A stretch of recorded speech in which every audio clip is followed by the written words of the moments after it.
안녕하세요. 슬기로운 중년 생활을 위해 생활 속 유용한 정보를 쉽게 읽어주는 희망지기입니다. 부동산 거래를 하는 누구나 다 확인은 하지만 잘못 보면 전 재산을 날릴 수도 있는 것이 바로 등기부 등본입니다. 특히 전세 사기가 기승을 부리고 있는 요즘, 내 재산을 지키기 위해서 등기부 등본을 꼼꼼하게 확인하시는 것이 필요한데요. 오늘은 등기부 등본에서 어떤 것을 집중적으로 확인해야 하는지 자세히 알려드리겠습니다. 시청하시면서 좋아요만 한번 꾹 눌러주세요. 구독, 좋아요, 알림 설정 콕콕. 사람의 신분을 확인할 때 신분증이 있듯이 건물과 토지도 신분을 증명하는 자기소개서와 같은 서류가 바로 등기부 등본입니다. 그래서 등기부 등본에는 부동산의 위치와 면적, 현재의 소유자가 누구인지, 부동산을 담보로 언제, 어디에서 대출을 얼마나 받았는지 등 전부 알 수 있는데요. 등기부 등본은 크게 표제부, 갑구, 을구 총 3부분으로 구성되어 있습니다. 용어가 좀 생소할 수도 있는데요. 쉽게 말씀드리면 표제부는 건물의 주소와 면적, 몇 층짜리 건물인지, 어떤 소재로 되어 있는지 등의 정보가 기재되어 있고, 갑구에는 소유권에 대한 사항, 즉 건물의 주인의 이름, 성별, 나이, 지금까지 누구에게 얼마에 매매되었는지 등의 정보가 모두 나와 있습니다.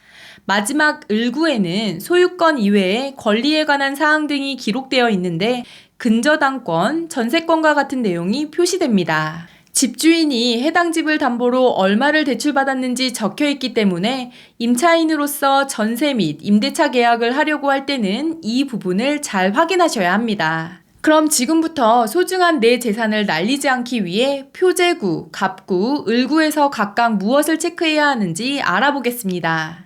첫 번째, 안전한 거래를 위해 표제부에서 확인하셔야 될 사항은 내가 계약하려고 하는 건물의 주소지가 등기부 등본 표제부에 적혀있는 주소와 동일한지를 확인하셔야 합니다. 당연히 같은 거 아니야? 라고 생각할 수 있겠지만 특히 원룸 계약 시 주소가 다른 경우가 있을 수 있는데요. 예를 들어 내가 계약하기로 한 방은 503호인데 불법으로 옥탑을 증축해 503-1호를 만들 수도 있습니다. 이렇게 잘못된 집원 또는 동, 호수로 임대차 계약을 하면 임대차 보호법의 보호를 받을 수 없으니 내가 계약하려고 하는 집의 주소와 표제부에 등재된 주소가 정확하게 일치하는지 층수와 호수까지 잘 확인하셔야 합니다.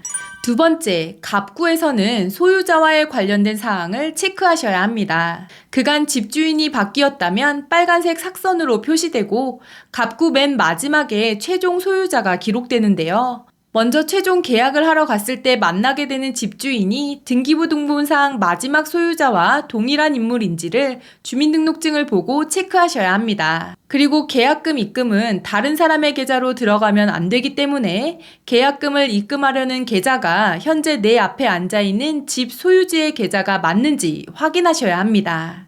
그리고 갑구에 압류, 가압류, 가등기 같은 말이 적혀 있다면 해당 집의 소유권과 관련해 법적 다툼이 있다는 뜻이므로 문제가 있는 건물일 수도 있으니 조심하시고 가급적 거래하지 않는 것이 좋습니다.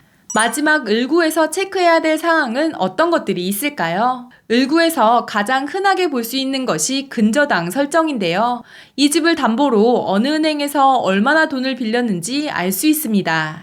이때 채권 최고액이라고 표시된 것이 빌린 금액인데요. 등기부 등본상 채권 최고액은 통상 빌린 돈의 120% 정도로 설정합니다. 예를 들어 1억 원 정도 은행 대출을 했다면 등기부 등본 을구에 채권 최고액은 1억 2천만 원 정도로 표기되는 것입니다.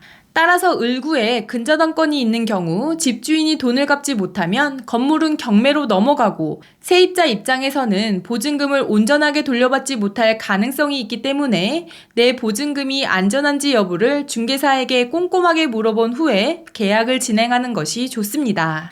그리고 기본적으로 근저당 설정액이 부동산 가격의 70%를 넘어간다면 전세 계약은 하지 않는 것이 안전하다고 볼 수 있습니다. 그리고 또 한 가지, 을구에서 임차권 등기 명령이라는 단어가 적혀 있다면 절대 계약하시면 안 됩니다.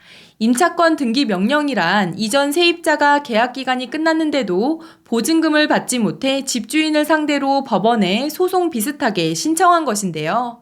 집주인이 바뀌었으면 몰라도 등기부 등본에 임차권 등기 명령이 기재되어 있거나 삭선으로 없어진 임대인은 마찬가지로 내 보증금도 돌려주지 않을 가능성이 있기 때문에 임차권 등기 명령이 있는 집은 피하시기 바랍니다. 마지막으로 등기부 등본은 누구나 대법원 인터넷 등기소에 들어가시면 1,000원의 비용을 지불한 뒤 열람이나 발급이 가능하니까 부동산 계약을 하시려면 수시로 확인하시는 것이 좋습니다. 그렇다면 등기부 등본 언제 확인을 해야 할까요? 먼저 둘러보시고 마음에 드는 집이 있다면 부동산 계약 체결 전에 등기부 등본을 한번 확인합니다. 그리고 계약 체결 당일에 한번 확인하시고요. 잔금을 납부하기 전에 등기부 등본을 다시 한번 확인해 권리 상황과 변화가 생겼는지 확인하시는 것도 필요합니다. 마지막으로 실제 입주해서 전입신고를 하고 확정일자를 받은 후에도 등기부 등본을 확인해서 권리나 소유권 변동이 생긴 건 없는지 확인해 보시는 걸 추천해 드립니다. 이번 영상은 여기까지고요. 오늘 하루도 희망찬 하루 되시길 기원하며 영상 마무리하도록 하겠습니다. 오늘 영상이 조금이라도 도움이 되셨다면 구독, 좋아요, 알림 설정 눌러주세요. 감사합니다.